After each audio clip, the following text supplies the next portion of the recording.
पिछले जुमे को हमारा जो प्रोग्राम हुआ उसमें हमने ऐलान किया था कि हर जुमे को 20,000 मुसलमान अपनी कुर्बानी के लिए पेश किए जाएंगे और अगला जुमा हमारा कानपुर और उसके बाद मुजफ्फरनगर हमारा फाइनल हुआ था।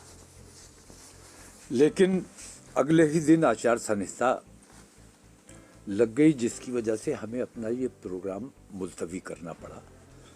तो आइंदा जुमे को इस किस्म का कोई प्रोग्राम नहीं होने जा रहा है।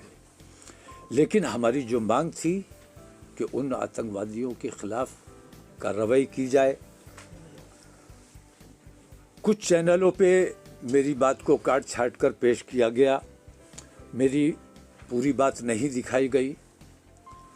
और मैं बार बार ये बात कहता हूँ कि आधा सच झूठ से भी ज़्यादा ख़तरनाक होता है।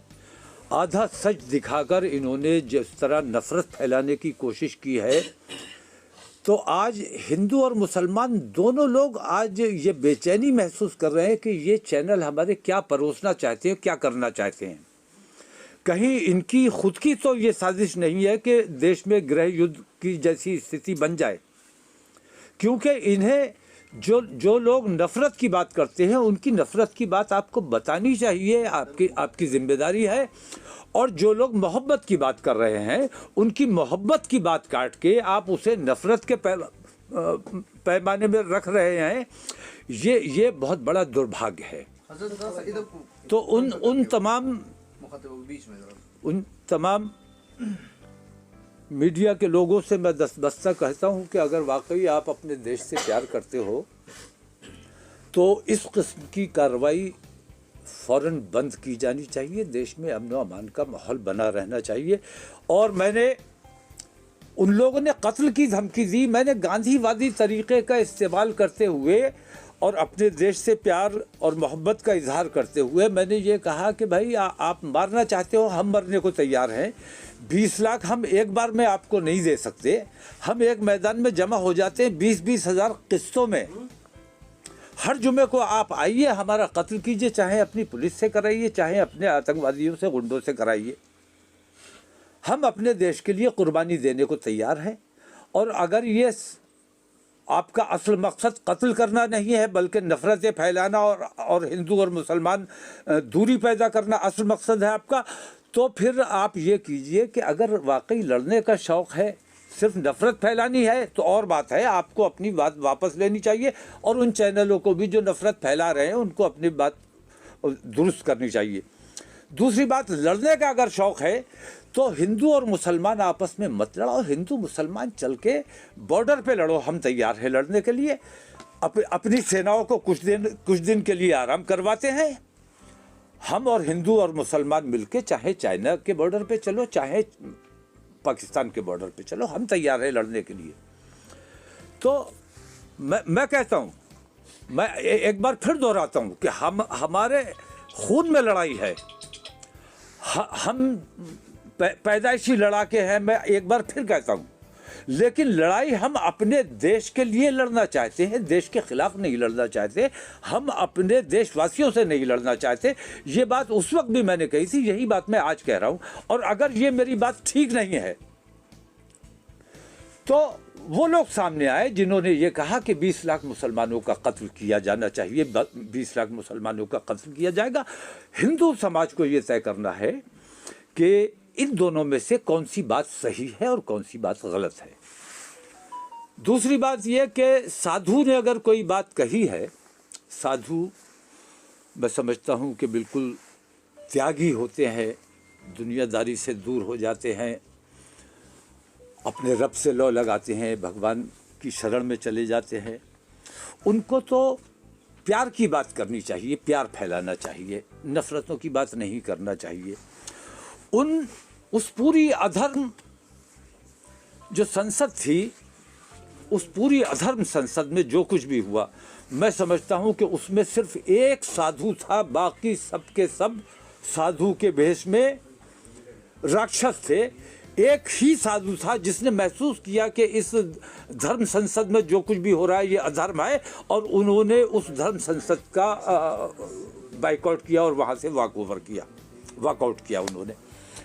तो ऐसे अच्छे, हालांकि उन्होंने हमारी हिमायत में वॉकआउट नहीं किया था, बल्कि उन्होंने गांधी जी लेकिन वहाँ जो कुछ भी हो रहा था उन्होंने महसूस किया कि गलत हो रहा है, ये नहीं होना चाहिए, इसलिए उन्होंने वहाँ से वॉकआउट किया। तो ऐसे साधुओं की ज़रूरत है। और हिंदू समाज से भी मैं कहता हूँ कि आप तो साधुओं को हमसे ज़्यादा जानते पहचानते हो, हम भी साधुओं का एहतराम करते हैं जिन्होंने दुनिया अपने रब के लिए त्याग दी, उनका एहतराम किया जाना चाहिए। लेकिन उन साधुओं को भी याद रखो जो रावण के भेष में आए, रावण जो साधु का भेष बना के आया था सीता मैया का अपहरण करने, वो भी साधु बन के आया था। तो एक बार रावण आया था साधु का भेष बनाकर सीता मैया का अपहरण करने और महापाप करने। आज ये साधु उसी रावण का, उसी के वंशज हैं, उसी के पैरोकार हैं, उसी के पैरोकारी पे अमल करते हुए वो सीता मैया का अपहरण करने आया था। ये हमारे देश की एकता, अखंडता और हमारे देश की शांति का अपहरण करना चाहते हैं। ऐसे साधुओं का बहिष्कार होना चाहिए, ऐसे साधुओं को जेल में डाला जाना चाहिए, ऐसे साधुओं का इलाज हमारे हिंदू भाइयों को करना चाहिए। क्योंकि अगर रावण बुरा है तो रावण के जो समर्थक हैं और जो रावण के उस काम पे अमल कर रहे हैं, उसके तरीक़ों पर अमल कर रहे हैं, वो भी उसी सज़ा के मुस्तहिक़ हैं। हिंदू समाज की ख़ास तौर से जिम्मेदारी है कि ऐसे साधु के भेष में छुपे हुए रावणों का इलाज हिंदू समाज को करना चाहिए। दूसरी एक अहम बात यह है कि मैं ये देख रहा हूँ कि पार्टियों को और तमाम लोगों को देश की चिंता नहीं है, देशवासियों की चिंता नहीं है, चुनाव की चिंता है, एमएलए बनने की चिंता है, मंत्री बनने की चिंता है, सरकार बनाने की चिंता है। चुनाव आयोग ने जो फैसला लिया है, मैं समझता हूँ जल्दबाजी में या किसी दबाव में ये फैसला लिया गया है। इस फैसले पर चुनाव आयोग को पुनर्विचार करना चाहिए, क्योंकि जिस तेज़ी से कोरोना पैर पसार रहा है और जिस तेज़ी से ये संक्रमण फैल रहा है, बढ़ रहा है, रोज़ाना मैं देखता हूँ 1,70,000, 1,94,000, 1,95,000 ये तादाद फरवरी में, WHO ने भी ये बात कही है कि फरवरी में ये अपने पीक पर होगा और फरवरी में ही इन्होंने चुनाव रखा है। तो मैं चुनाव आयोग से भी ये सवाल करता हूँ, सरकार से भी ये सवाल करता हूँ और तमाम पार्टियों से ये सवाल करता हूँ कि लोगों की ज़िंदगी ज़्यादा ज़रूरी है या चुनाव ज़्यादा ज़रूरी है।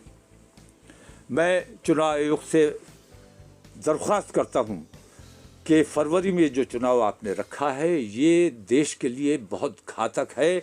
उस वक्त त्राही देश में मची होगी, 14-15 लाख 12 लाख रोज़ाना नए मरीज़ निकल कर आ रहे होंगे, लोग वोटर चिल्ला रहे होंगे और वोटर जो है वो डॉक्टर चिल्ला रहा होगा। ऐसी परिस्थितियों में चुनाव कराना न प्रदेश हित में है, न देश हित में है, न हमारे देश की जनता के हित में है। चुनाव आयोग को अपने फैसले पर पुनर्विचार करना चाहिए और इन चुनावों को कम से कम पहले कोरोना को कंट्रोल कीजिए, कोरोना से लड़ाई लड़िए, हिंदू मुसलमान तमाम लोग मिलकर कोरोना को पहले हराएं, उसके बाद फिर एक दूसरे को हराने का काम किया जाएगा। तो अभी सारी लड़ाई, चुनाव की लड़ाई हो या हिंदू मुस्लिम की लड़ाई हो या धर्म और अधर्म की लड़ाई हो, इन लड़ाइयों को बालाए ताक रख के इस वक्त हमें कोरोना से लड़ना चाहिए और कोरोना से अपने देश को बचाना चाहिए। ये हमारी पहली जिम्मेदारी होनी चाहिए। तो हम इस लड़ाई में आपके साथ खड़े हैं, देश के साथ खड़े हैं और देश के साथ चुनाव आयोग को खड़ा होना चाहिए। इस फैसले पर अभी अगर उन्होंने पुनर्विचार नहीं किया, अभी अपने फैसले को वापस नहीं लिया, तो मुझे अंदेशा है कि जिस वक्त त्राही मची होगी उस वक्त ये अपना फैसला चुनाव का वापस लेने पर मजबूर हो जाएंगे। 15,000 रोज़ाना नए मरीज़ जिस वक्त निकल रहे होंगे, आप ज़रा अंदाज़ा लगाएं, 15 लाख मरीज़ रोज़ WHO ने बताया है कि वो कैसी त्राही त्राही होगी। इन हालात से दो चार हमें ना होना पड़े, देश को ना होना पड़े, इसके लिए हमें अपनी सारी एनर्जी और अपनी सारी ताकत कोरोना से लड़ाई में लगानी चाहिए और बाकी तमाम लड़ाइयों को इस वक्त बालाए ताक रख देना चाहिए। योगी जी कुछ भी कह सकते हैं, कुछ भी कर सकते हैं। जब चिलम का दम जरा कस के लगा लेते हैं तो वो कुछ भी बोल देते हैं। तो चिलम वालों के जवाब में मुझे कुछ कहना मैं इस वक्त मुनासिब नहीं समझता हूँ। ये और इस वक्त मैं चुनावी बातें या किसी नेता की हिमायत या मुखालफत मैं समझता हूँ ज़रूरी नहीं समझता। मैं इस वक्त ये ज़रूरी समझता हूँ और आप तमाम लोगों से भी मैं ये दरख्वास्त करता हूँ कि इस वक्त हमारा साथ, कोरोना की इस लड़ाई में हमारा साथ दें और देश की सरकार पर भी, प्रदेश की सरकार पर भी और चुनाव आयोग पर भी ये दबाव बनाए। आम हिंदू और मुसलमान से मैं ये दरख्वास्त करता हूँ कि चुनाव आयोग पर दबाव बनाया जाए कि पहले कोरोना से लड़ाई होगी, उसके बाद चुनाव की लड़ाई होगी, उससे पहले चुनाव नहीं होना चाहिए। नहीं, हर पार्टी इस वक्त ये चाह रही है कि चुनाव हो जाए। मैं भी चाह रहा हूँ चुनाव हो जाए, क्योंकि मैंने जो मेहनत की है, मैंने जो कैडर बनाया है, मैंने जो पिछले चुनाव नहीं लड़के मैंने जो कुर्बानी दी है, मुझे उसका असर देखना है कि मेरी मेहनत का क्या असर हुआ। लेकिन इस वक्त मैं ये समझता हूँ कि देश हित में चुनाव कम से कम 4 महीने के लिए टाला जाना बेहद ज़रूरी है। तो मैं इस वक्त चुनाव की बात नहीं करना चाहता, पार्टी की बात नहीं करना चाहता, अपनी पार्टी के सिलसिले में कोई बात नहीं करना चाहता। मैं इस वक्त सिर्फ अपने देश की और देशवासियों की फिक्र कर रहा हूं और उन्हीं के हित की बात कर रहा हूं। पार्टी का मामला ऐसा है कि पिछला चुनाव हमने नहीं लड़ा, पार्टी थे, इसके बावजूद हमें लगा कि हमारे लड़ने से फिरका परस्त ताकतों को फ़ायदा हो सकता है। अभी भी मेरी तमाम पार्टियों से बातचीत चल रही है, कोई फैसला अभी नहीं हुआ है, लेकिन अगर ज़रूरत पड़ी, चुनाव की हमारी तैयारी मुकम्मल है।